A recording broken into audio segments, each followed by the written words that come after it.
हर रोज करोड़ों लोग अपने हाथों से नई चीजें बनाते हैं या जरूरी चीजें ठीक करते हैं। अगर हम आपसे कहें कि आप बहुत कुछ कर सकते हैं, बिनोमो के साथ आपके लिए नए वित्तीय अवसर खुल जाते हैं।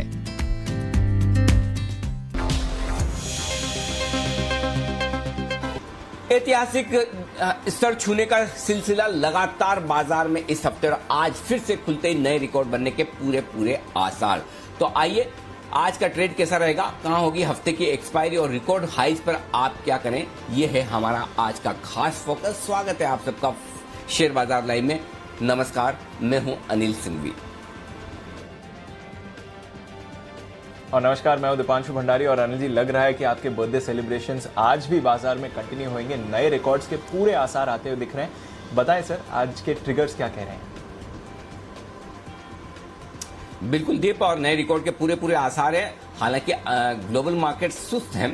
अमेरिका में 25 अंकों की तेजी रही, डाउ में S&P और नेस्डेक भी सपाट रहे, तो बड़े सीमित दायरे में कारोबार होते दिख रहे हैं। वहां पर वॉलेटिलिटी उतार चढ़ाव कम होता हुआ दिख रहा है। वेट एंड वॉच वाले मूड में अमेरिकी बाजार हैं। लेकिन शुगर कंपनियों के लिए और एथेनॉल से जुड़े हुए कारोबार के लिए बड़ी खबर, अप्रैल 2023 से अब 20% की एथेनॉल ब्लेंडिंग की जाएगी। ये कंपलसरी करने जा रही है सरकार। ये एक बड़ा ट्रिगर है, इस पर भी विस्तार से करेंगे बातचीत। लेकिन इस वक्त की सबसे बड़ी खबर जिसका इंतजार आपको हमें सबको है, बादल आप देख सकते हैं लगातार पिछले 2-3 दिनों से मुंबई में, महाराष्ट्र में और देश के कई हिस्सों में आपको दिख रहे हैं। लेकिन आज मॉनसून के केरल में पहुंचने के पूरे आसार हैं। तो इस सीजन की पहली बारिश केरल वासियों को आज देखने को मिल सकती है।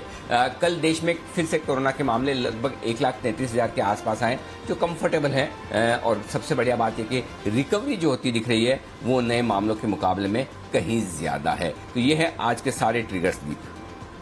बिल्कुल सर, तो अच्छी खबरें आ रही हैं सर। कल थोड़ा ग्लोबल मार्केट्स में कंसोलिडेशन था, तो सिंगापुर वालों को आज सुबह ऐसा क्या दिख रहा है जो SGX निफ्टी 15,700 के पार है? कोई स्पेसिफिक ट्रिगर जिसकी वजह से भारतीय बाजारों के लिए इतना अच्छा एक्शन है और नए रिकॉर्ड की तैयारी है सर? जी हाँ, बिल्कुल है। और ये ट्रिगर है सिर्फ और सिर्फ एक ही स्टॉक की वजह से, ओनली विमल, रिलायंस। रिलायंस ने कल जो AGM की और AGM के बाद जिस तरह से उन्होंने डेट रिडक्शन किया और अपनी बैलेंस शीट मजबूत की है, उसके जो संकेत आए उसके चलते आई थिंक SGX निफ्टी पर सिंगापुर में ज्यादा एक्शन दिख रहा है। उम्मीद ये की जा रही है कि रिलायंस का स्टॉक आज बेहतरीन परफॉर्मेंस देगा। जाहिर सी बात है, इंडेक्स हैवी वेट है, तो आमतौर पर AGM के बाद स्टॉक बढ़ता कम है, AGM के पहले ज्यादा बढ़ता है। इस बार AGM के पहले आपने देखा कि किस तरह से पूरी एक तरफा तेजी रिलायंस की तरफ से होती हुई दिखी और लोग काफी ये भी अंदाजा लगाकर बैठे थे, अरे अकेला रिलायंस खींच रहा है, बाकी ब्रॉडर मार्केट में तेजी है नहीं और रिलायंस खींचेगा तो कब तक। लेकिन शायद आज आपको पता चलेगा कि रिलायंस के बढ़ने की वजह क्या थी। और ये बढ़ने की वजह रिलायंस के AGM से जो संकेत आते दिख रहे हैं, जिस तरह का कैश जनरेशन किया है, जिस तरह से उन्होंने बैलेंस शीट मजबूत करने की कोशिश की है, डेट रिडक्शन किया है, वो लगता है कि बाजार को पसंद आता हुआ दिखा है। और यही वजह आप देखिए आखिरी 1 घंटे में किस तरह से रिलायंस के स्टॉक ने अच्छी मजबूती दिखाई। और 2:30 बजे के आसपास जब हम ये बात कर रहे थे कि एक अच्छी रिकवरी हो सकती है और शॉर्ट कवरिंग हो सकती है, बाजार दिन की ऊंचाइयों के आसपास जाकर बंद होने में कामयाब रहे, तो काफी कुछ कंट्रीब्यूशन कल भी और पिछले कुछ दिनों में रिलायंस का रहा है। आज SGX निफ्टी जो इतनी मजबूत और दमदार शुरुआत के संकेत दे रहा है, वो सिर्फ और सिर्फ रिलायंस के दम पर दे रहा है। तो देखते हैं आज कितना मजबूती के साथ रिलायंस खुल पाता है। लेकिन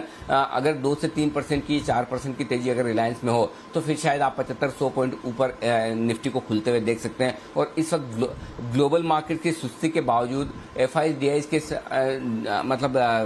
बहुत एग्रेसिव आंकड़े नहीं होने के बावजूद अगर भारतीय बाजार मजबूती के साथ खुल रहे हैं, तो पहला एकमात्र नया ट्रिगर वो रिलायंस की तेजी का बन सकता है। बाकी 2 ट्रिगर आपके साथ हैं, जो कोरोना के कंफर्टेबल मामले और दूसरा तकनीकी तौर पर बाजारों की मजबूती, ये अपनी जगह है ही। लेकिन आज जो विशेष गैप अप ओपनिंग, आज पहली बार मैं ये कह रहा हूं कि SGX निफ्टी की ओपनिंग जस्टिफाइड होती दिख रही है। हालांकि मेरा ये स्ट्रांगली मानना है, अगर 100-125 पॉइंट ऊपर SGX निफ्टी खुलेगा तो वहां एक बार प्रॉफिट बुक करना चाहिए, फिर से डिप का इंतजार करना चाहिए जहां खरीदने के लिए, क्योंकि बड़े गैप से खुलेंगे तो हम वहां खरीदारी नहीं करेंगे। खरीदारी करने की राय कल 2:30 बजे ही आ चुकी थी। अब आज जिन लोगों ने कल खरीदा है वो प्रॉफिट बुक करेंगे, लेकिन इसका मतलब ये नहीं कि बाजार खराब है या खुलते गिर जाएं, वो एक अलग चीज है। लेकिन बड़ा गैप मिले तो आपको प्रॉफिट बुक करना है और फिर से वापस एंट्री के लिए इंतजार करना है। और दीप, जैसा हम कह भी रहते हैं, 15,500 के ऊपर 15,900, 16,000 की तरफ जाने की तैयारी और धीरे धीरे बाजार उसी तरफ आगे बढ़ता हुआ दिख रहा है। तो बेहद इंटरेस्टिंग सेशन होगा आज दीप। रिलायंस के दम पर बड़ी गैप से ओपनिंग,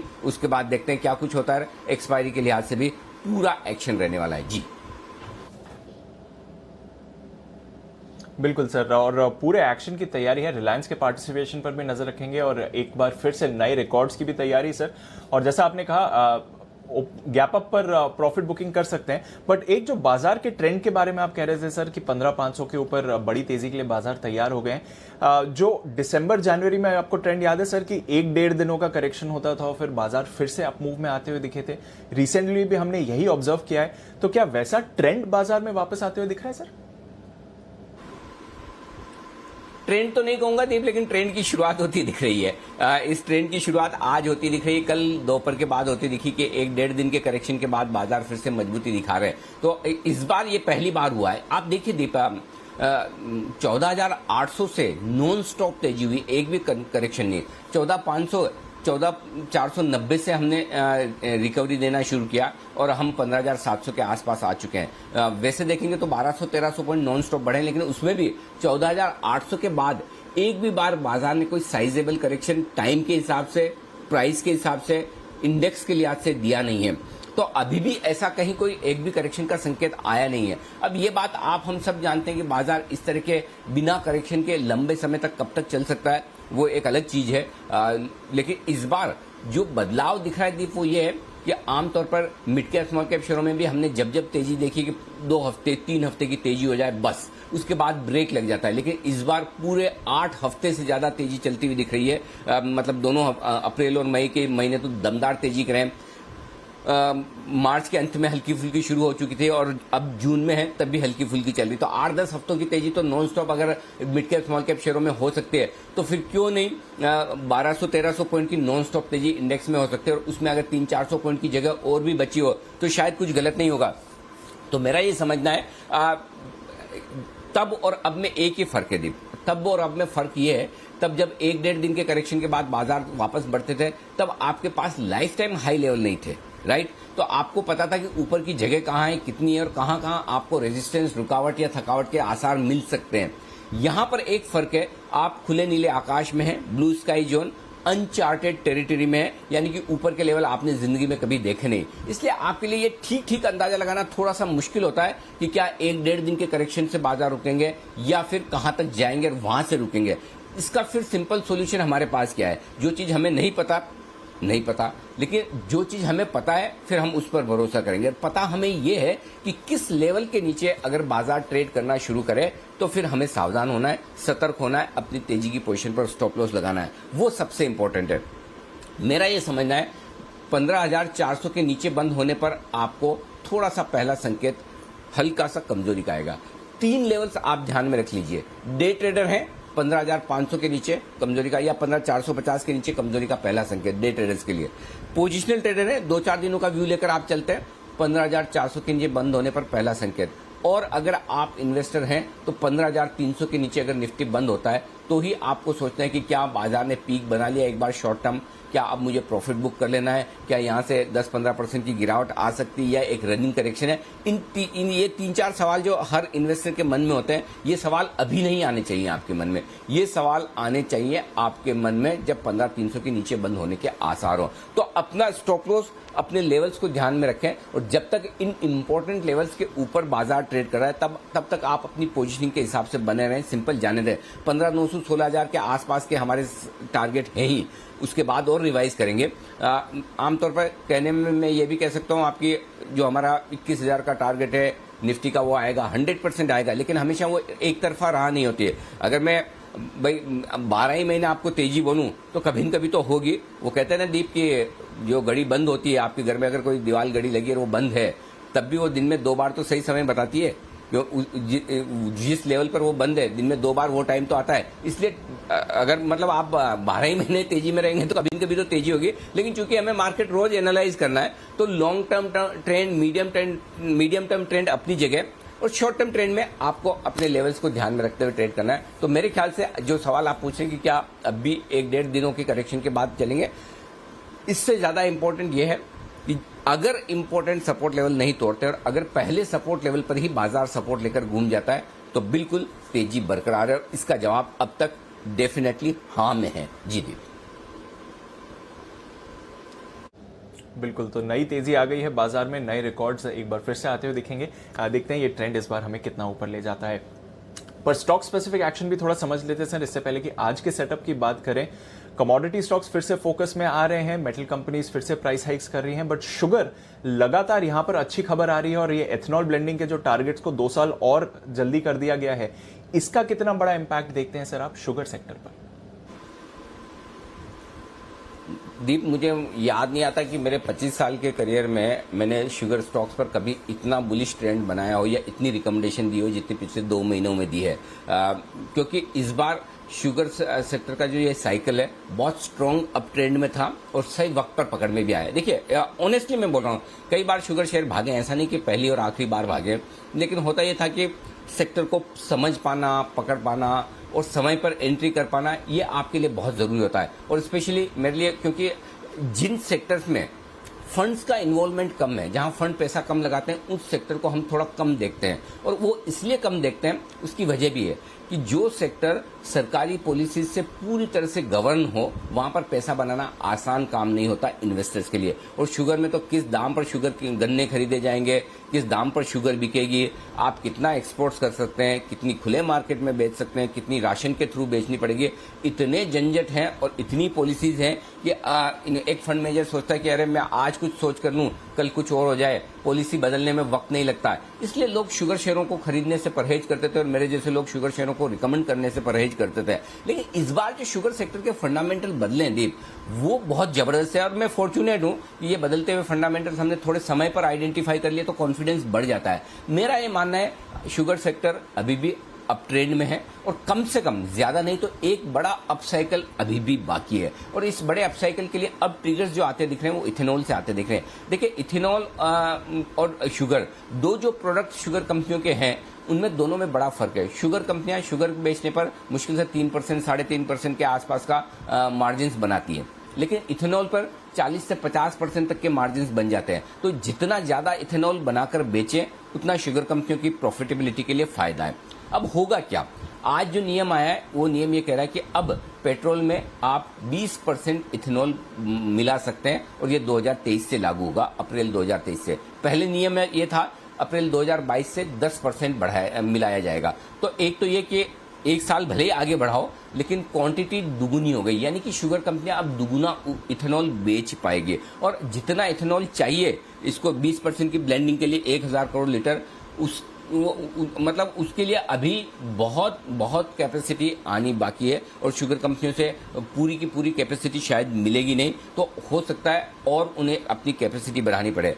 इसीलिए सरकार ने अभी 2 दिन पहले, आपने देखा, कल भी हम इसकी बात कर रहे थे, सीधे गन्ने से इथेनॉल को उत्पादन को सरकार ने मंजूरी दे दी कि आप गन्ने से सीधा इथेनॉल भी बना सकते हैं। तो मेरा ये समझना है शुगर कंपनियों के लिए ये एक बड़ा मौका है और अगला ट्रिगर तेजी का जो बनेगा वो इथेनॉल की वजह से बन सकता है, पहली चीज। अब इसमें रिस्क एक ही है, रिस्क ये है कि सारी शुगर कंपनियां इथेनॉल बनाने के लिए दौड़ेंगी, कैपेसिटी बढ़ाएंगी, बढ़ा भी लेंगी और सरकार पता नहीं किसी दिन मूड बनाकर अचानक से कह दे, अच्छा भाइयों आप सब लोगों के पास बहुत कैपेसिटी हो गई, सब बना रहे हो, कर रहे हो, अब भाव हम डिसाइड करेंगे। अचानक से सरकार 10-20% इथेनॉल के दाम कम कर दे, वो बोलेंगे भाई कमा तो रही हो, मार्जिन कम कर लो, अनाप शनाप मत कमाओ। ये रिस्क हमेशा शुगर शेयरों में रहेगी, लेकिन वो आज नहीं होने वाला है, उसमें वक्त लगेगा, क्योंकि अप्रैल 2023 से इथेनॉल की ब्लेंडिंग शुरू होगी। तब तक कैपेसिटी बनेगी, कंपनियां खरीदेंगी और जब तेल कंपनियां जाकर कहेगी देखिए जी शुगर कंपनियां अनाप शनाप कमा रही है, आप सरकार को कहेंगी दाम कम करिए। ये एक प्रोसेस है, आगे पीछे होगा जरूर और वो रिस्क भी है, लेकिन तब तक आपके लिए पैसा बन जाएगा। तो मेरा ये समझना है दीप, शुगर कंपनियों में वो कंपनियां फोकस करें जो ज्यादा इथेनॉल प्रोड्यूस कर रही है, अब वहां पर अच्छी तेजी बनेगी। और बाकी तो 90 साल का सबसे बड़ा सूखा ब्राजील में पड़ा है, तो वहां पर कमोडिटीज का बड़ा मार्केट है, शुगर, कॉफी वगैरह बड़ा प्रोडक्शन होता है। तो मुझे लगता है कि ग्लोबली तो शुगर के दाम बहुत मजबूत रहने ही वाले हैं और वहां जो प्रोडक्शन खत्म हुआ है उसका भी असर पड़ेगा ही। तो ओवरऑल शुगर सेक्टर अभी भी एक और बड़ी तेजी के लिए तैयार होता दिखा है। जी दीप। बिल्कुल सर, तो शुगर सेक्टर एक और बड़ी तेजी के लिए तैयार है और लगातार शुगर कंपनीज पर हमने आपके लिए एनालिसिस करी है, अनिल जी से आपके लिए रिकमेंडेशंस भी आई हैं। नजर रखिए, एक और पॉजिटिव ट्रिगर आ रहा है। तो आइए सर फिर आज का सेटअप भी समझाएं। इस मंथली एक्सपायरी की पहली वीकली एक्सपायरी आज है, किस तरह का सेटअप दिख रहा है आपको? ग्लोबल सेटअप मैंने पॉजिटिव साइड पर रखे हैं दीप, और एफआईज के संकेत न्यूट्रल हैं, डीआईज के संकेत न्यूट्रल हैं, वायदा कारोबार के संकेत न्यूट्रल हैं। ट्रेंड और सेंटीमेंट के दम पर हम हर रोज तेजी कर रहे हैं और हर रोज हाई बना रहे हैं, ये हैं दोनों ही पॉजिटिव। 15,525, 15,575 जहां पर आप बंद हुए, ये है आपके लिए दिन की सपोर्ट रेंज। इसके नीचे 15,400, 15,450 मजबूत खरीदारी की रेंज है। अगर इस लेवल पे आए गलती से तो छोड़ना मत।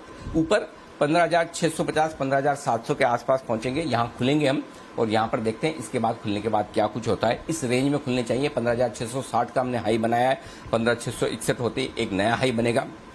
ये रेंज है, इस रेंज में तो हो सकता है गैप से खुलने के बाद आप 15,575, 15,700 इस 125 पॉइंट की रेंज को ट्रेड करते हुए दिखे। ऊपर 15,750, 15,800 जहां पर प्रॉफिट बुकिंग थोड़ी बहुत आ सकती है। बैंक निफ्टी 34,900, 35,100 दिन के लिए मजबूत सपोर्ट जोन, कल भी यही था, आज भी यही है। इसके नीचे जाने की संभावना कम, लेकिन रखिए 34,600, 34,700 की रेंज को बड़े सपोर्ट के तौर पर स्ट्रॉन्ग बाय जोन। ऊपर वही कल वाली रेंज है 35,525, 35,700 हल्की रुकावट का लेवल, यहां तक तो हम आज पहुंचेंगे, संभावना पूरी है। और इसके पार 35,800 से 35,950 तक की राह बनती हुई दिखती है। फिलहाल जो बड़ी रेंज निकल कर आ रही है ब्रॉडली, अगर आप देखेंगे दीप तो आपको समझ में आ जाएगा। 34,000 से 35,000 की रेंज है, 100, 200, 100, 150 पॉइंट ऊपर नीचे गिन लें, 34,900, 36,100। तो माफ कीजिएगा, 35,000 से 36,000 की 1,000 पॉइंट की रेंज इस वक्त बैंक निफ्टी पर साफ निकल कर आती है आपके लिए। जी दीप। ओके, तो ये तो रही आज के बड़े लेवल्स जहां पर आपको रखनी है नजर। दिन की रेंज क्या रहेगी सर? 15,525, 15,650 दिन के लिए छोटी रेंज है। 15,450, 15,700 दिन की मीडियम रेंज और 15,400 से लेकर 15,775 दिन की बड़ी रेंज के तौर पर मानकर चले। तो फिलहाल जो मैं देख रहा हूं, छोटी और मीडियम रेंज के बीच 15,650, 15,700 के आसपास की शुरुआत, इससे ऊपर की शुरुआत मैं नहीं देख रहा। बैंक निफ्टी 35,075, 35,700 दिन की छोटी रेंज है। 34,900, 35,800 ये दिन की मीडियम रेंज मानकर चलें और बड़ी रेंज 34,700 से लेकर 35,950 की रहेगी। बैंक निफ्टी पर इस तीन रेंज पर आपको करना है फोकस। एफआईज की इंडेक्स लॉन्ग पोजीशन अभी भी हायर साइड पर है, जहां इस सीरीज की शुरुआत उन्होंने 89% के लॉन्ग पोजीशन के साथ की है, वहां से ऊपर नहीं गए। धीरे धीरे हर रोज 1-1% अपनी 2-2% कम कर रहे हैं, फिलहाल 85% पर आए। पुट कॉल रेशियो थोड़ा और नीचे आया, 5 बेसिस पॉइंट कंफर्टेबल। जैसे बाजार नीचे आता है थोड़ा पुट कॉल रेशियो नीचे आ जाता है और कंफर्टेबल है, बिल्कुल भी ना ओवरबॉट है और ओवरसोल्ड भी नहीं। तो ये आपके लिए, और विक्स कंफर्टेबल है 17 के आसपास, कोई दिक्कत नहीं। जी दी। चलिए, तो पीसीआर विक्स दोनों ही कंफर्टेबल है। एफआईएस की पोजीशनिंग अभी भी हायर साइड पर है, पिछले 4-5 दिनों से इसी लेवल के आसपास दिख रही है। एग्जिस्टिंग पोजीशंस हैं सर, गैप अप होने वाला है, क्या करना चाहिए? एग्जिस्टिंग पोजीशन में 15,450 कल के लो का स्टॉप लॉस रख लें डे ट्रेडर्स के तौर पर। और पोजिशनल ट्रेडर अगर आप हैं, क्लोजिंग बेसिस पर स्टॉप लॉस लगाते तो आपका स्टॉप लॉस होगा दीप 15,400 का। बैंक निफ्टी पर इंट्राडे स्टॉप लॉस होगा 34,900 का, क्लोजिंग 35,000 का। इंट्राडे और क्लोजिंग स्टॉप लॉस में ज्यादा फर्क नहीं है, छोटा ही है, निफ्टी में 50 पॉइंट का, बैंक निफ्टी में 100 पॉइंट का। तो अगर आपकी रिस्क लेने की कैपेसिटी थोड़ी ज्यादा है तो थोड़ा आप क्लोजिंग बेसिस का स्टॉप लॉस को ही इंट्राडे स्टॉप लॉस भी मान सकते हैं। थोड़े दूर आ रहे हैं लेकिन यही लेवल सही है और उस हिसाब से मैं आपको दे रहा हूं। शॉर्ट पोजीशन अगर आपकी है तो फाइनल स्टॉप लॉस आपका यही बनता है। अगर आज फिर से आप बाजार को मजबूत खुल के टिकते हुए देखें, 15,700 के ऊपर बंद होते हुए दिखें या इंट्राडे में, वहां पर रखिए स्टॉप लॉस। और 35,750 ये आपका स्टॉप लॉस का लेवल होगा बैंक निफ्टी पर आपके लिए। तो शॉर्ट साइड पर ये दोनों स्टॉप लॉस होंगे दीप आपके। जी ओके, तो ये तो है आपके लिए लेवल्स अगर एग्जिस्टिंग पोजीशंस है। नई पोजीशंस के लिए क्या स्ट्रैटेजी होगी सर? निफ्टी खरीदिए 15,450 के स्टॉप लॉस के साथ, 15,610, 15,650, 15,700, 750 और 775 ये सारे टारगेट हैं जिनके लिए आपको करनी है खरीदारी। और जो लोग शॉर्ट करना चाहते हैं, आपको शॉर्ट करना है 15,800 की, जितना नजदीक आप शॉर्ट कर पाए उतना बढ़िया। तो आपकी शॉर्ट करने की रेंज 15,700 से शुरू हो जाती है। लेकिन अगर बहुत जरूरी है, ऐसा जरूरी नहीं कि कर ही दें, आपको लगे ठीक, उस मूड माहौल देखकर करिए। 15,700 से 15,775 की रेंज में करिए। 15,825 का स्टॉप लॉस रखिए। 15,700 800 में कहीं कहीं वहां पर जाकर बाजार रुकना चाहिए और वहां पर आपको शॉर्ट करना चाहिए। और 15,800 और बिल्कुल करिए, कोई दिक्कत नहीं, घबराने की जरूरत नहीं है।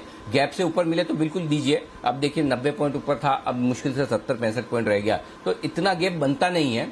अगर बनेगा तो बेचेंगे। देखिए जितना गैप नीचे का नहीं बनता, और नीचे बहुत 100 पॉइंट नीचे खुलता है, मैं बोलता हूं इतना नीचे नहीं खुलना चाहिए, तो वहां भी हम बोलते हैं। ऐसा नहीं कि मतलब आज ऊपर खुल रहा है गैप से तो इसलिए मैं बोल रहा हूं कि नहीं इतना ऊपर नहीं खुलना चाहिए। नीचे में भी मैं बहुत जोर से बोलता हूं, जहां गैप जितना रीजनेबल है। अब परसों अगर गैप से खुलना रीजनेबल था तो हमने उसे माना भी। तो एसजेएक्स कुछ भी कहे, हमारा अपना एनालिसिस है, हमारा अपना डेटा है, हमारे अपने ट्रिगर्स हैं, उस हिसाब से हमें डिसाइड करना है। सिंगापुर डिसाइड नहीं करेगा कि हम कहाँ खुलेंगे, हम डिसाइड करेंगे कि हमें कहाँ खुलना है, और हम डिसाइड करेंगे अपने डेटा के दम पर, अपने लेवल्स के दम पर, अपने ट्रिगर्स के दम पर। तो उस हिसाब से मुझे नहीं लगता है 15,700 खुलना चाहिए। खुलेगा तो वहां से बेचने के सोचेंगे, और 15,700 से 15,800 टुकड़ों में धीरे धीरे बेचिए आराम से, ये ध्यान में रखिए। 15,825 स्टॉप लॉस होगा। नीचे की तरफ टारगेट जो बनेंगे 15,660, 610, 580 और 530, ये सारे टारगेट हैं जिसके लिए आपको करनी है बिक वाली निफ्टी में। जरूर करनी है, डरिए मत, करिएगा, कोई टेंशन मत लीजिए। तेजी का मार्केट है, एक कॉन्ट्रा ट्रेड लेने में भी हर्ज नहीं। अब बाजार आपको दोनों तरफ के मौके दे रहा है। ओके, अब आइए बैंक निफ्टी खरीदिए। 35,000 का स्टॉप लॉस है, 350 पौने 400 पॉइंट नीचे है, यही रखिए। 35,525, 35,600, 700, 800, 850 और 950, ये सारे टारगेट हैं जिसके लिए आपको बैंक निफ्टी में खरीदारी करनी है। फाइनल टारगेट 36,100 का बनता है, लेकिन आज मैं नहीं देख रहा कि 36,000 के ऊपर निकल जाए, भाग जाए, इतना कोई 700 पॉइंट बढ़ जाए वैसी जगह है नहीं। तो आपके लिए मैक्सिमम टारगेट 35,950 तक के बनते हैं, वो भी कि 35,700 को आप पार कर पाएं तो, नहीं तो 35,525, 35,700 वो रेंज है जहां पर बैंक निफ्टी पहली जो ऊपर की रेंज है वहां पर कहीं कहीं जाकर अटकना चाहिए। शॉर्ट जो करना चाहते हैं 35,700 से मूड बनाएं। आपको अगर मल्टीपल लॉट शॉर्ट करने, एक से ज्यादा करने, 35,700 पे किया, 800, 850 पे एक किया, 950 पे और किया, इस तरह से टुकड़ों टुकड़ों में आप बेचकर चले 36,100 के स्टॉप लॉस के साथ। ठीक है, अब आपका टारगेट जो बनेगा वो बनेगा 35,600 का नीचे, 35,525, 35,425, 350, 250 और 35,150। ये आपके लिए सारे के सारे लेवल्स हैं जिनके लिए आपको बैंक निफ्टी में करनी है बिकवाली। और दीप आज सिंपल है लेवल, बाय और सेल के, कोई एग्रेसिव ट्रेडर्स के लिए अलग अलग लेवल है नहीं। मेरे लिए क्रिस्टल क्लियर पिक्चर है, तो आज लेवल से उस हिसाब से दिए जी। बिल्कुल सर, तो क्लियर लेवल्स निकल कर आ रहे हैं। दोनों तरफ के मौके हैं इंडेक्स लेवल पर, और दोनों तरफ के मौकों का आपको फायदा उठाना है। एटलीस्ट रेयर डे है सर इस सीरीज का, जब वायदा बाजार के बैन लिस्ट में कुछ बदलाव नहीं हुए हैं। सन, बैंक ऑफ बड़ौदा और सेल, ये तीनों बैन में बने हुए थे, कोई बदलाव नहीं है। थोड़ा फंड एक्शन बताएं सर। थोड़ा एक्साइटमेंट हुआ था बाजार में, खरीदारी का फिगर देखकर एफआईएस की तरफ से, फिर बिकवाली हुई, अब वापस कैश में एटलीस्ट खरीदारी का फिगर आते हुए दिखाए, कैसे समझें इसे? कोई खास बदलाव है नहीं, कोई खास ट्रेंड है नहीं, मजबूरी वाली थोड़ी बहुत खरीदारी एफआईएस करे, कोई दिल से तो खरीद नहीं रहे। उनको पता है कि बाजार बढ़े जा रहा है, हम शॉर्ट है, मतलब ऐसा पिछली सीरीज के, तो वो वाली खरीदारी है। अब इंडेक्स पे ऑलरेडी लॉन्ग है, स्टॉक्स पे कम है, और स्टॉक्स खरीदने का मन अब भी उनका बहुत ज्यादा दिख नहीं रहा। 921 करोड़ के स्टॉक्स खरीदे उन्होंने कैश में, 64 करोड़ के फ्यूचर्स में खरीदे हैं, तो 1000 करोड़ के आसपास की स्टॉक्स में खरीदारी है। सामने 1100 करोड़ के इंडेक्स बेच दिए, तो और दोनों में ही ओपन इंटरेस्ट कम हुआ है, इंडेक्स और स्टॉक फ्यूचर्स में। तो कोई खास ऐसा रुझान बहुत तेजी या मंदी का हो, हाँ इतना ही कह सकते हैं कि वो बेचना बंद किए, और हमारे लिए इतना काफी कि वो बेचना बंद कर दे, क्योंकि बाकी पूरी लगाम तो बाजार के ट्रेडर्स के हाथों में है ही, एचएनआई इन्वेस्टर्स और ये इन सब के हाथ में है। और घरेलू फंड ने भी बेचना बंद किया है, सिर्फ 250 करोड़ के आसपास की कल की बिकवाली है जो कंफर्टेबल है, इसमें कोई डाउट नहीं। अब आइए डेटा पर, जो वायदा कारोबार के 15,500, ये सबसे पहले और इम्पोर्टेंट सपोर्ट लेवल है, जहां पर निफ्टी पर ओपन इंटरेस्ट है 37 लाख शेयरों का। 15,600 के ऊपर आप खुलेंगे, 41 लाख शेयर 15,600 के कॉल राइटर्स रिस्क पर आएंगे, ये शॉर्ट कवरिंग के लिए बढ़ेंगे आगे। और 15,700 रुकावट का लेवल है, जहां 47 लाख शेयर है। तो वायदा कारोबार के डेटा ये बता रहे हैं 15,500 से 15,700 की रेंज रहनी चाहिए, उसके बाद देखिए क्या कुछ होता है। बैंक निफ्टी 35,000 आसानी से टूटेगा नहीं, 14 लाख शेयरों का ओपन इंटरेस्ट है, हाईएस्ट है पुट में, वो होल्ड करेगा। 35,500 मेक और ब्रेक लेवल है, एक बार 35,500 के ऊपर पार होने के बाद आज तेजी की लीडरशिप बैंक निफ्टी ले सकता है। क्यों ले सकता है वो मैं बताऊं। 35,500 पर 18 लाख शेयरों का कॉल राइटिंग है, ज्यादा है। तो आज 35,575 की रेंज पहली रुकावट है। इस बाधा को अगर बैंक निफ्टी पार करके टिक गया तो जो शॉर्ट कवरिंग होगी फॉर वो बैंक निफ्टी को 35,700, 800, 850 और 950 तक ले जा सकती है। लेकिन 36,000 पार होगा इसमें मुझे संदेह है। तो ब्रॉड रेंज 35 से 36,000 है। 35,500 पर नजर रखिए। 35,500 के ऊपर अगर बैंक निफ्टी टिका रहा तो मजा आएगा। आज बैंक निफ्टी फिर कमाल कर सकता है क्योंकि 18 लाख शेयर बैंक निफ्टी के कॉल राइटर शॉर्ट है, बड़ा शॉर्ट है। तो 35,000 मेक और ब्रेक है। 75 पॉइंट दोनों तरफ गिन लीजिए। 35,425, 35,575 इस 150 पॉइंट की रेंज पर फोकस कीजिए और सब छोड़ दीजिए। 35,425, 35,575 और जो लेवल में दे रहा हूं ये स्पॉट लेवल होते हैं, कैश लेवल्स होते हैं फ्यूचर्स के लिए, ये ध्यान में रखिएगा। जी दी बिल्कुल सर, तो क्लियर है सारे लेवल्स, डेटा भी बढ़िया निकल कर आ रहा है, रेंज आपको अनिल जी ने दे दी है और दोनों तरफ के मौके हैं, वहां पर आप जरूर फायदा उठाइए। ये तो रही आज की स्ट्रैटेजी, देखते हैं किस तरह का एक्शन बाजार दिखाते हैं। पर आइए कुछ स्टॉक्स के बारे में भी चर्चा कर लेते हैं हमारी टीम के साथ। कुशल, मानसी और साथ ही आशीष हमारे साथ तैयार हैं। कुशल, गुड मॉर्निंग, बताएं आज के कुछ ट्रिगर्स, खबरें क्या हैं? Good morning Deepanshu. सबसे पहले कैश पे से जो नतीजे आ जाने वाले हैं वहां पर फोकस रखिए, जिसमें APL Apollo, Arvind fashion, GSPL, nucleus software, साथ ही नीलकमल और कोवाई मेडिकल हॉस्पिटल जो है यहां पर आपको फोकस रखनी होगी। इसके अलावा मेजेस्को का ओपन ऑफर जो है आज बंद होगा, भाव 77 रुपए प्रति शेयर तय किया गया था। अरविंद फैशंस, इसकी पूंजी जुटाने पर आज बोर्ड बैठक होने वाली है, तो नतीजों के साथ साथ फंड रेजिंग पर भी आज कंपनी जो है मीटिंग करेगी। अनंतराज ग्लोबल 3 जून से नाम जो है आज से जो नाम बदलकर TARC लिमिटेड हो जाएगा, तो यहां पर भी फोकस रखिए, नेम चेंज है। SBI 4 रुपए प्रति शेयर के डिविडेंड की आज एक्स डेट होगी। साथ ही साइंट ने भी 17 रुपए प्रति शेयर के अंतरिम डिविडेंड का ऐलान किया था, उसकी भी आज एक्स डेट है। कुछ प्राइस बैंड रिवीजन हुए हैं, 10% से 5% टाइड वाटर ऑयल में होता हुआ दिखा है और साथ ही PNB जिल्ड्स यहां पर भी 20% से घटाकर प्राइस बैंड अब 10% कर दिया गया है। पोस्ट मार्केट नंबर्स में एमटार टेक्नोलॉजीज हाल ही की जो लिस्टिंग हुई थी यहां पे नंबर्स आए हैं और काफी बेहतरीन साइड पर नंबर्स देखने को मिल रहे हैं। खासकर मुनाफा आप देखिए 9 करोड़ से बढ़कर 18 करोड़ पर जाता हुआ दिखा है और साथ ही कंपनी की ऑपरेशनल आधार पर भी जो मार्जिन है 23.5% से बढ़कर 43.5% हुई है और 3 रुपए प्रति शेयर के डिविडेंड का भी ऐलान किया है कंपनी ने। बिल्कुल, तो ये हैं आपके लिए कुछ नतीजे और कुछ और नतीजों पर भी चर्चा करेंगे, पर उससे पहले एक बार मानसी से कुछ और खबरों के बारे में जान लेते हैं। गुड मॉर्निंग मानसी, बताइए।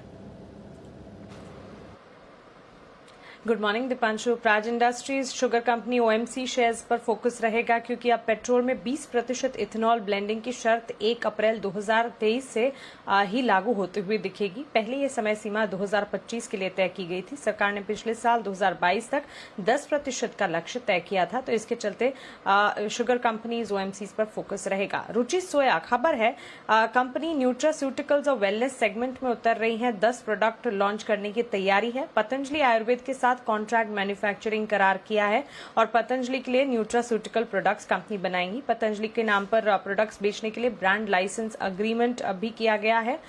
रुचि सोया पतंजलि का नॉन एक्सक्लूसिव डिस्ट्रीब्यूटर होगा और रुचि सोया करीब 3.5 करोड़ का पेमेंट यहां करेगी, इसके चलते फोकस में रहेगी। हिंडाल्को कंपनी ने अपने सारे उत्पादन के दाम बढ़ाए हैं। 6,000 रुपए प्रति मेट्रिक टन यहां पर दाम जो है ये बढ़ाए हैं, जिसके चलते प्राइस इंक्रीज के चलते फोकस में रहेंगे। टाटा पावर NTPC से 686 करोड़ का ऑर्डर कंपनी को मिला है। सोलार PV प्रोजेक्ट्स के लिए ये ऑर्डर मिलता हुआ दिखा है। रोजारी बायोटेक पर फोकस रखे। यूनिटॉप केमिकल्स प्राइवेट लिमिटेड में 100% हिस्सेदार खरीदने की योजना यहां पर कंपनी बनाकर चल रही है। 421 करोड़ में यहां पर कंपनी में हिस्सेदारी खरीदी जाएगी।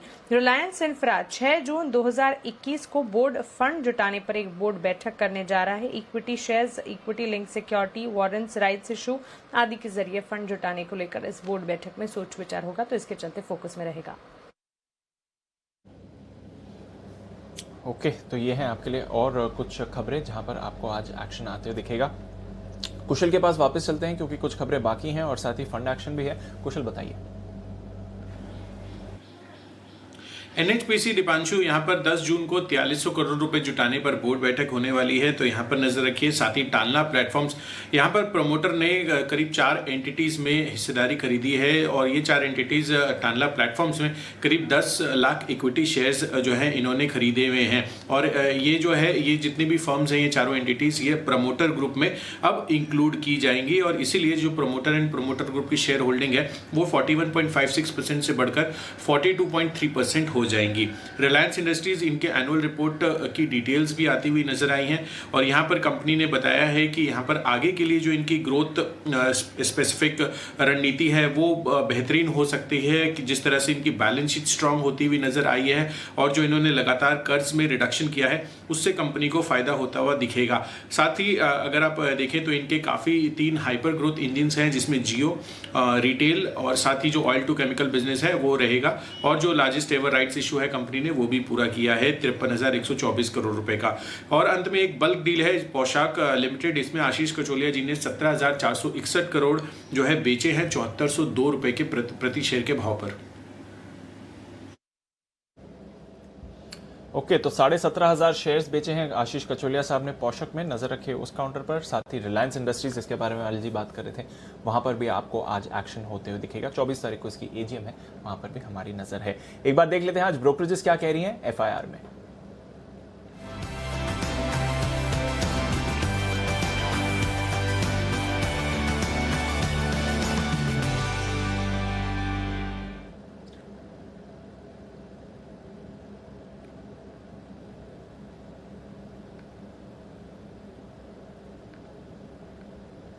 गुड मॉर्निंग आशीष, बताएं आज की रिपोर्ट्स क्या कह रही हैं।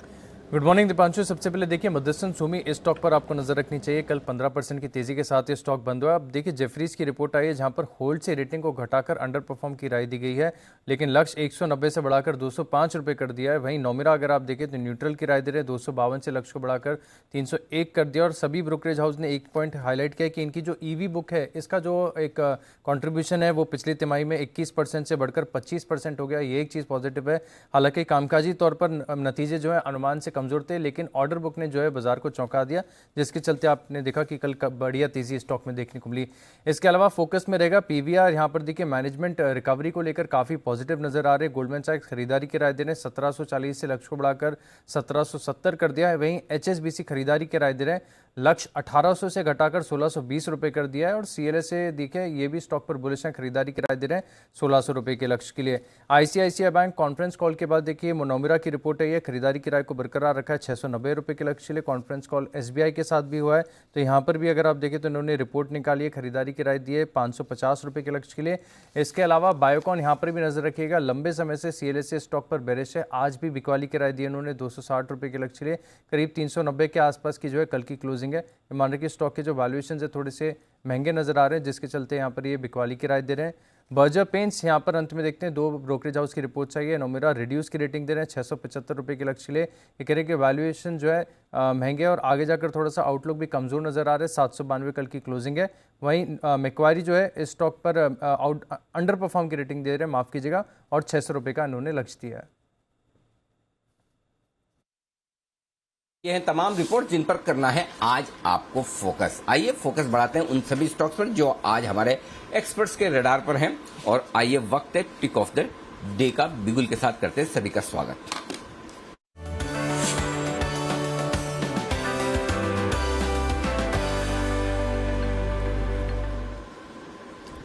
सुबह की पहली किरण के साथ स्वागत है किरण जी आपका। सुप्रभात, करिए शुरुआत।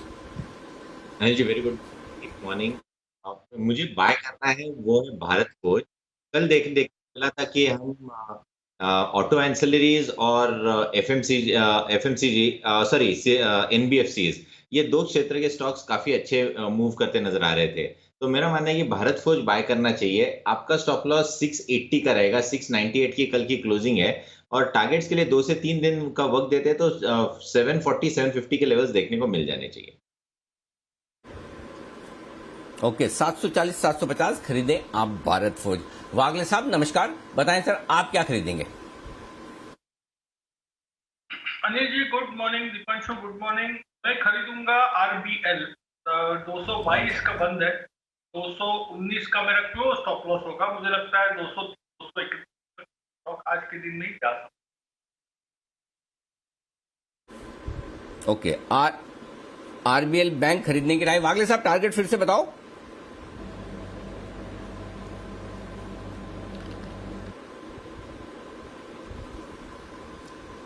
वागले साहब target. Anil ji 230 231। Okay okay, 230 231 के टारगेट के लिए करनी है खरीदारी आरबीएल बैंक में। बंसल जी सुप्रभात, बताएं सर आपका क्या इरादा है? सुप्रभात अनिल जी इरादा खरीदारी का ही है। और कल एनबीएफसी स्पेस में एक रैली देखने को मिली थी। एकमात्र स्टॉक एमएनएम फाइनेंस में उस मोमेंटम की रैली नहीं आई।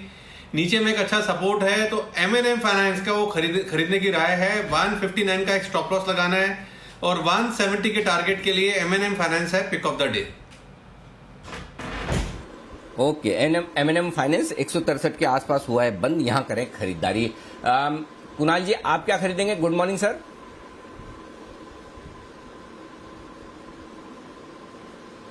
Good morning Anil ji, good morning Deepanshu. Anil ji मैं खरीदूंगा धानुका एग्रीटेक, जिसमें कि एक बड़ा ब्रेकआउट कल के ट्रेड में आते हुए देखा हमने। निचले स्तरों से शानदार रिकवरी हुई और इसका अगर आप लॉन्ग टर्म चार्ट देखें तो एक अच्छा ब्रेकआउट आता हुआ दिख रहा है। तो मुझे लगता है कि अनिल जी धानुका लेकर के चलना चाहिए। शॉर्ट टर्म में मुझे लगता है कि ये स्टॉक एक बार के लिए आपको 980 975 के लेवल्स दिखाएगा और मीडियम टर्म में मुझे लगता है अनिल जी ये स्टॉक 1100 रुपए के लेवल्स दिखा सकता है। तो धानुका एग्रीटेक पर खरीदारी की राय है। शॉर्ट टर्म में कल का जो लो है 920 रुपए के आसपास, वहां पर स्टॉप लॉस रखकर खरीदारी की राय। ओके, तो धानुका एग्री में करें खरीदारी, ये है राय आपके लिए। पालिया साहब भी हमारे साथ जुड़ चुके हैं। पालिया साहब नमस्कार, बताएं सर आपने क्या खरीदने का मन बनाया है? गुड मॉर्निंग अनिल जी। तो अनिल जी आज ईडीएल वेदांता यहाँ पे बाय करने की सलाह देंगे। वेदांता में जिस पे कल का स्टॉक आएंगे देखते तो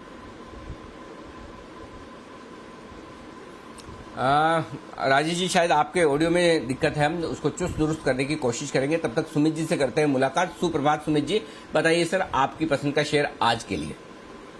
वेरी गुड मॉर्निंग अनिल जी। आज की जो पिक ऑफ द डे है वो है टाटा पावर। टाटा पावर में आज एक अच्छा मोमेंटम देखने को मिलना चाहिए। कल क्लोजिंग आवर्स में हमें टाटा पावर में एक अच्छा मूव देखने को मिला था, वो आज कंटिन्यू होना चाहिए और फॉलोअप मूव हमें ऊपर की तरफ देखने को मिलना चाहिए। खरीदारी करें 107 108 के बीच में टाटा पावर को। नीचे स्टॉप लॉस लगा 103 रुपए 50 पैसे का। ऊपर में टारगेट 111-12 इमीडिएटली इंट्राडे के हो सकते हैं और जैसे ही वो लेवल निकलते हैं तो 115 रुपए तक के लेवल टाटा पावर में देखने को मिलेंगे। तो ओवरऑल 115 के टारगेट्स के लिए टाटा पावर में खरीदारी करके चलने का सलाह रहेगा। 103 रुपए 50 पैसे का स्टॉप लॉस। 103.50 का स्टॉप लॉस, 115 के टारगेट के लिए करें खरीदारी टाटा पावर में, ये है आपके लिए राय सुमित जी की तरफ से। राजेश जी से फिर करेंगे संपर्क। आइए तब तक बढ़ते हैं आगे और फोकस करते हैं वरिंदर रिजल्ट एक्सरे पर।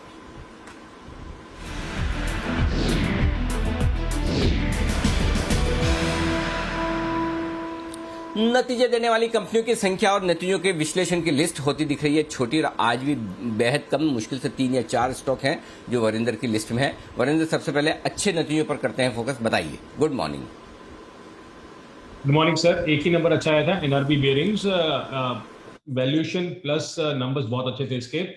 वैल्यूएशन अभी भी अट्रैक्टिव है। नंबर्स आप देख रहे हैं सर, एबिटा जो है उसका 15 करोड़ से 47 करोड़ हो गया है। क्वार्टर भी अराउंड 7-8% इंप्रूव ही हुआ है। मार्जिन 18.5% आया कंपेयर टू 8% YoY। प्रॉफिट कुछ 4 करोड़ से 35 करोड़ हो गया और क्वार्टर भी it has improved bye nearly 30%, उससे भी ज्यादा। तो क्वार्टर YoY कहीं भी देखिए तो बहुत अच्छे नंबर थे सर। 20 टाइम में ट्रेड करता है, 11% 12% ROC on a depressed earnings. So I think it's a very study company. 2 number और है सर, तो मैं जल्दी बोल देता हूँ बिकॉज तो अच्छा रिजल्ट जिसका आया और अभी भी वैल्यूएशन मुझे लगता है थोड़ा एक्सपेंसिव है, बट इस कंपनी का सर वैल्यूएशन हमेशा एक्सपेंसिव रहा है। रत्नामणि मेटल की बात कर रहा हूं मैं। द गुड थिंग इज कि सबको मालूम था कि नंबर्स अच्छे आएंगे, बट जिस तरीके से मार्जिन इंप्रूवमेंट इसका हो रहा है sir, 23% margin improvement from 18% quarter और 15% YoY। एक मेरे ख्याल में एकमात्र बहुत कम कंपनीज हैं जो इस सेक्टर में होती है जिनका ROC consistently is the important word 20% से ज्यादा होता है। तो रत्नामणि एक ऐसी कंपनी है सर जो 20% ROC करती है, 30 टाइम TTM भी ट्रेड करती है। और सर ऑनेस्टली ये Panacea Biotech, we all know कि हमें किस तरीके से वो डॉक्टर रेड्डीज के साथ या किस तरीके से जो भी होगा वैक्सीनेशन का, I think this company needs vaccination. Because जो नंबर्स आए थे वो कभी भी बता नहीं रहे हैं कि हम इस कंपनी में कुछ हो भी रहा है, तो various stock has moved up. Sir 11% से जो मार्जिन से कम होके आधा % रह गए हैं, और हमने देखा था कि सेकंड क्वार्टर में इसके मार्जिन 21% होते थे, तो 21% से आधा % रह गए हैं। लास्ट 5 क्वार्टर से सर नेट लॉस कर रही है ये company, so I have no clue कि हम ये नंबर्स कब आएंगे, but yes the stock has been excited. Ji Varinder, चूंकि आप नतीजे पर आए, लेकिन एक बड़ी खबर और उस सेक्टर से रिलेटेड है जिसे आप ट्रैक भी करते हैं बहुत क्लोजली, शुगर, जो 20% की एथेनॉल ब्लेंडिंग की बात सरकार ने कही है और वो लागू करेगी अब अप्रैल 2023 से।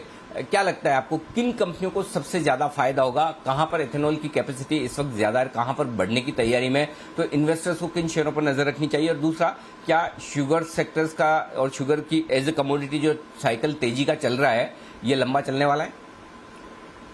सर मैं एक तो चीज मैं बार बार आपके शो में बोलता रहता हूँ कि ये कमोडिटी नहीं रहा, ये सिक्लिकल नहीं रहा सेक्टर, ये स्ट्रक्चरल हो गया है।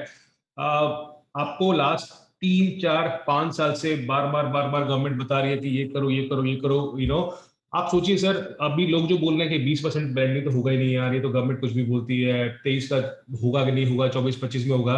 Just to remind people sir कि हमारा जो ब्लेंडिंग था 2017 में 2% होता था इंडिया का, उस 2% से हम 8.5% ऑलरेडी हैं आज। मतलब कि हमने 4 टाइम इंडस्ट्री को ग्रो होते हुए देखा है, एथेनॉल इंडस्ट्री को, in the last 4 years. Now मैं नंबर की बात करूं सर, अगर 20% ब्लेंडिंग होता है, 20% ब्लेंडिंग होता है, अभी 2025 का 23 में होगा या 24 में होगा, चलो that is something we can discuss. Sir इस नंबर पे ध्यान दीजिए, 20% ब्लेंडिंग का मतलब है कि इंडिया को 1000 करोड़ लीटर एथेनॉल चाहिए होगा। आज जो करंट कैपेसिटी है, करंट जो एथेनॉल शुगर कंपनीज ओएमसीज को देती हैं, वो कुछ 300 से 325 करोड़ लीटर के आसपास है।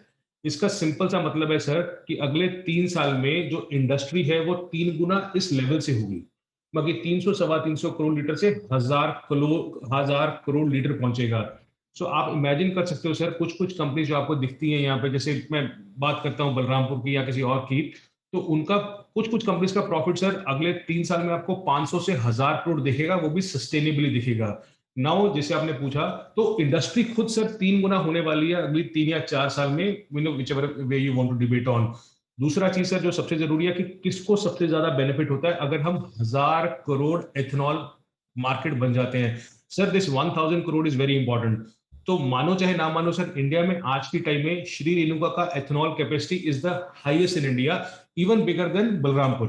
तो मैं हमेशा मानता हूं कि when you play a commodity linked cycle, then you have to go with the largest player. तो रेणुका का एथेनॉल कैपेसिटी आज की टाइम में 24 करोड़ लीटर है सर। तो आप सोचिए सर, 1000 करोड़ लीटर में 24 करोड़ लीटर एथेनॉल का कैपेसिटी रेणुका का है, जो बढ़ के 33 करोड़ लीटर हो जाएगा FY23 में।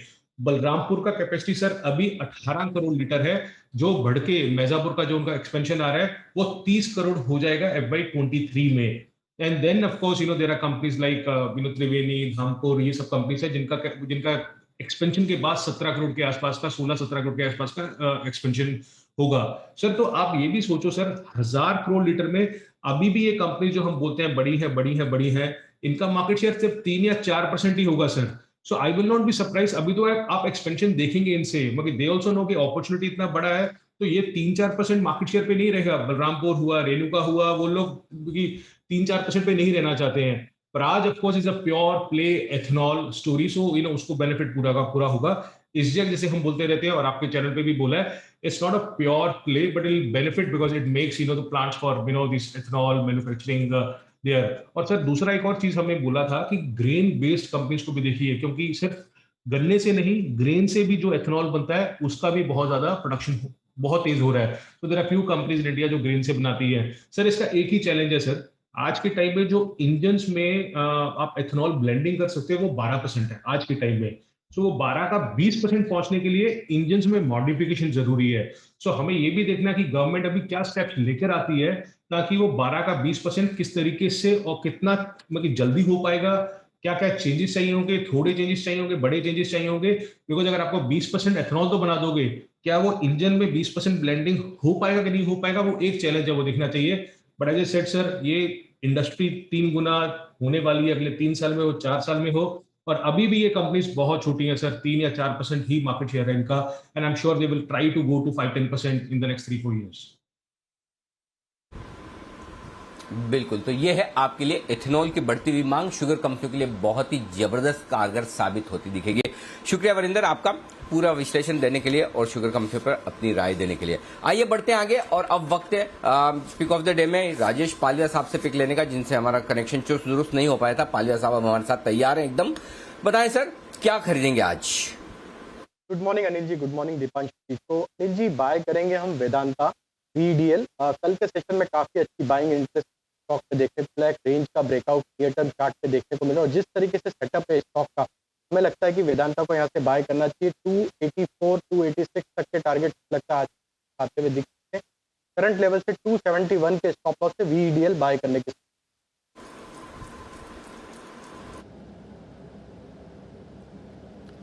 ओके, तो वेदांता मेटल स्टॉक्स एक बार फिर से आपको एक्शन में आते हुए दिख सकते हैं, और नजर रखिए खबरें भी आई हैं, कुछ प्राइस हाइक्स को भी लेकर एक्शन आपको आते हुए दिखा है। इनफैक्ट एक बार जरा हिंडाल्को पर भी राय ले ली जाए, क्योंकि यहाँ पर भी खबरें हैं कि कंपनी ने अपने लगभग सभी प्रोडक्ट्स में 6,000 रुपये पर मेट्रिक टन दाम बढ़ाए हैं। हिंडाल्को, किरण जी जरा इस पर राय दें, क्या एक्शन देखते हैं चार्ट पर सर? 3 मिनट में ही BTST का कॉल दिया था हिंडाल्को पे, तो मेरा मानना है कि चार्ट पैटर्न काफी स्ट्रांग है। आपका स्टॉप लॉस बहुत नजदीक है, आपका स्टॉप लॉस रहेगा लगभग 395 का। मैं कैश लेवल्स की बात कर रहा हूँ अभी, और मुझे लगता है कि आते 2 से 4 दिनों में ये वापस एक बार 415 420 के आसपास जाते हुए देखने को मिल जाना चाहिए स्टॉक। उधर रिव्यू करने की सलाह है, क्योंकि जो लॉन्ग टर्म पैटर्न है वो बहुत स्ट्रांग है। एक अच्छी खासी करेक्शन हो गई है, एक्यूमुलेशन हो चुका है, और वापस एक बार मूव चालू हो गई है। तो मेरा मानना है कि थोड़ा सा पेशेंस रखना चाहिए इस इन्वेस्टमेंट पे, और आपको ट्रेलिंग स्टॉप लॉस का इस्तेमाल करना चाहिए।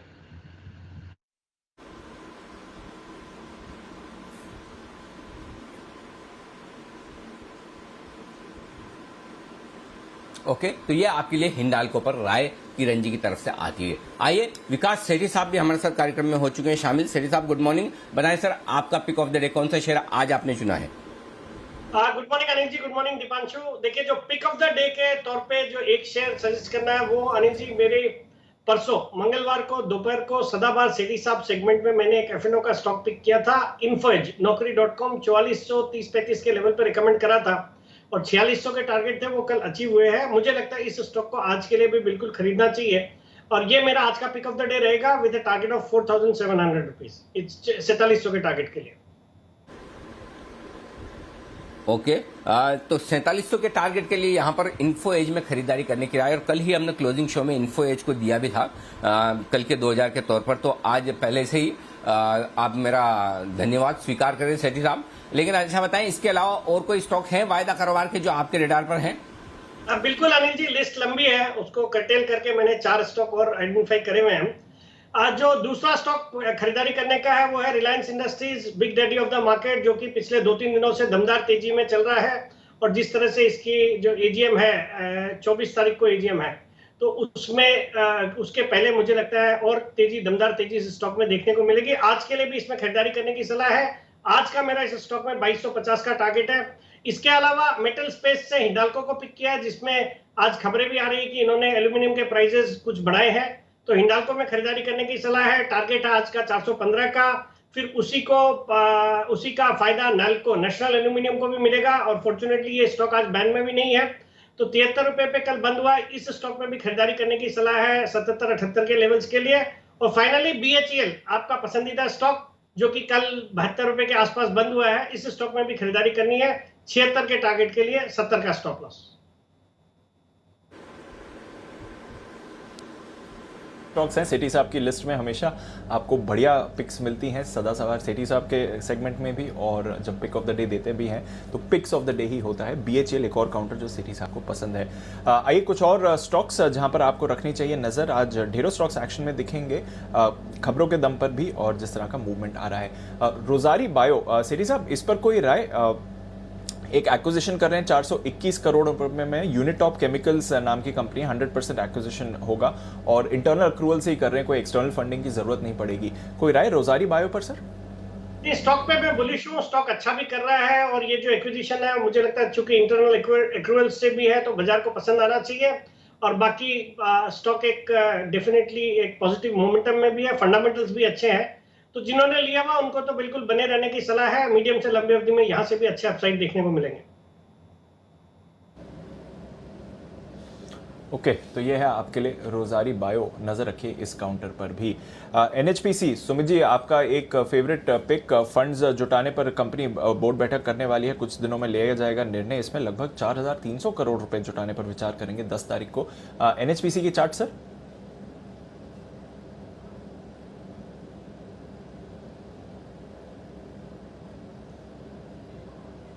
सुमित जी आपसे सवाल था सर एनएचपीसी पर। या सॉरी दीपांशु, आवाज नहीं आया। देखिए स्टॉक के अंदर मेरे को लग रहा है कि ओवरऑल बाय साइड में रहेंगे तो ज्यादा बेटर रहेगा। एनएचपीसी स्टॉक के अंदर मेरे को लग रहा है कि अभी जो भाव चल रहा है 25 रुपए 80 पैसे के आसपास का, यानी जो कल का क्लोजिंग है, पोजीशंस होल्ड करके चले। ऊपर में इमीडिएटली 26.50 का रेजिस्टेंस है, वो लेवल टूटेगा, उसके बाद स्टॉक के अंदर एक अच्छा मोमेंटम बिल्डअप होगा और फिर एक अच्छा ऊपर का मूव देखने को मिल सकता है। ओके, तो ये है आपके लिए एनएचपीसी, इस पर भी रखिए नजर किस तरह का एक्शन रहेगा। कुणाल जी, MTAR टेक्नोलॉजीज, इसके आए थे नतीजे, कोई राय सर? चार्ट में लिस्टिंग के बाद पहली बार आए हैं, उतना डेटा नहीं है रीसेंट परफॉर्मेंस का, बट क्या व्यू बनता है सर MTAR टेक्नोलॉजीज पे?